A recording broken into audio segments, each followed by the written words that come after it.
బలిరా బలి బలిరా బలిరా పులి వెందులలో పుట్టిన పులిరా అని ఏపీ ముఖ్యమంత్రి జగన్మోహన్ రెడ్డి గురించి జగనాల అభిమానులు ఇంతింత పొడుగు రాగాలు తీసి పాటలు పాడుకుంటుంటే జగనన్న చెల్లె షర్మిలక్క మాత్రము మా అన్న పులి కాదు పిల్లి అంటున్నది.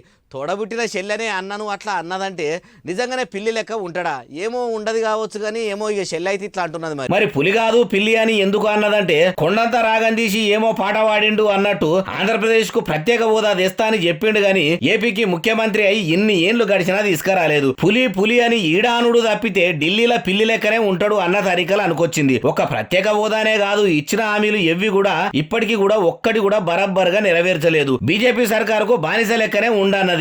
అంతేకాదు ఆ బీజేపీకి టీడీపీ వైసీపీలు ఎందుకు ఊడిగం చేస్తున్నాయో చెప్పాలంటున్నది. రాజన్నకు పుట్టిన బిడ్డగా ఏపీకి ప్రత్యేక హోదా తెచ్చి తీరుతా అనుకొచ్చింది. మరి జగనన్న శరీరంలో షర్మిల శరీరంలో ఇద్దరి శరీరాలలో కూడా ఏరులై ప్రవహిస్తున్నది మాత్రం రాజన్న రక్తమే కదా. ఇద్దరు రాజన్న రాజకీయ వారసులం అనుకుంటా చెప్పుకుంటారు. ఇప్పుడు ఇట్లా ఒక్కటే నెత్తూర్లా ఎందుకు ఇంతగానో మోర్పాటు వచ్చింది? అన్నను చూస్తే చెల్లెను చూస్తే అన్న పాము ముంగిసలు ఎందుకు కీసలాట పెట్టుకుంటుర్రో అంటుర్రు ఈ ముచ్చటినోళ్ళు.